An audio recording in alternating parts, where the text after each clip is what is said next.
And that is the brand new 2012 Honda Civic Si. This is the 9th generation Honda Civic, and this is their new Si high performance model. And notably important about this car is a new 2.4 liter 4-cylinder engine. Basically the same engine used in the TSX. It's got a lot more torque, a little bit more horsepower. It really is a compelling driver's car. Because we know that anybody who's interested in buying a new Si would be interested in all the nitty-gritty specs. So let's have it. This is the 2.4 liter engine. It makes 201 horsepower, which is exactly 4 horsepower more than the old model, but it does that at 7,000 RPM, which is 800 RPM lower. But the real improvement is torque. We're talking about a 22% increase in torque. Now, you never get 22% increase in power in pretty much any vehicle, so that's an impressive number all on its own. But the power comes on, the full torque, as opposed to being at 6,900 RPM like it used to be, it's now at just 4,300 RPM. So it's a much more usable car, and we really felt it when driving the autocross earlier in second gear. You've always got the power going. Style-wise, the coupe is more of a departure from the previous generation than the sedan is. It sort of looks longer and sleeker, which is nice in some respects, but in other respects it kind of looks a bit sort of toned down, a bit more feminine than in the past. It is about 4/10 of an inch lower to the ground, so that's good for looks and also for handling. It's got the nice 17-inch wheels, which you expect on a car like this. You can upgrade to high-performance tires. It doesn't really look like it needs a factory lip kit, though, something to really bring the aggression. I mean, there's some that looks pretty wide and aggressive, but we could really go for a lip kit just to sort of give it the aggression that the Si is known for.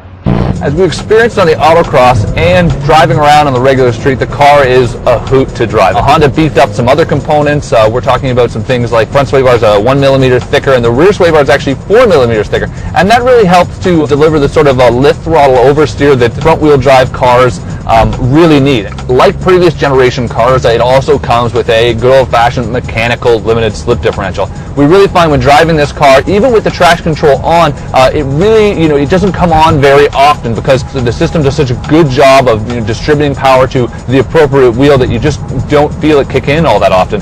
And when it does, it's actually a pretty sensitive system. It can respond to your reactions and what you want it to do. You can get on the power a lot sooner than vehicles with similar setups.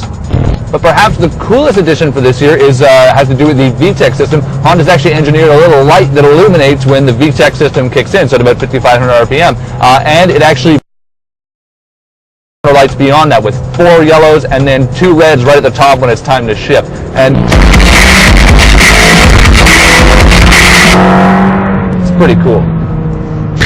As much fun as the Si is, it's not perfect. And, there are a couple of problems. We already talked about how the style can maybe use to be a bit more aggressive to really match the car's character, especially its target audience, which is going to be young males and always has been. Along with that, we could always use more horsepower. I mean, the increases they gave the car, the torque is great, but even just for bragging rights, we'd like, 220, maybe 230 horsepower. That would really sort of get people going. Apart from that, we could really go for a bit more aggression, a louder exhaust note, and particularly the air intake. It's got some sound, but we could always go for more. What we really love about the car is essentially the packaging as a whole. I mean, it's a lot of fun vehicle. It's a dynamic driver's car.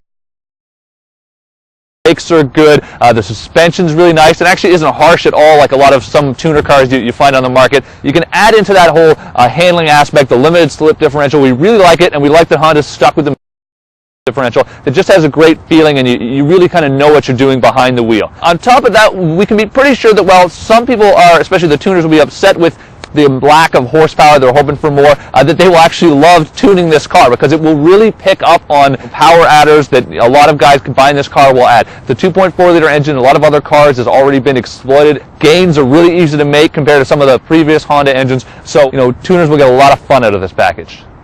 True, the new Si is not a dramatic step forward for the brand or the car, but it's really because the 9th generation car in general is an evolution of what we've been seeing in the past, and that's because they really were such solid vehicles to begin with. When it comes to a vehicle like the Si, there aren't a lot of competitors left in the segment, and it's not clear if that's from lack of demand or just because cars this good scared people off from really trying to compete at that level. But if you love driving a car that just reacts to your inputs and does what you tell it, you'll find few more rewarding rides than the Civic Si.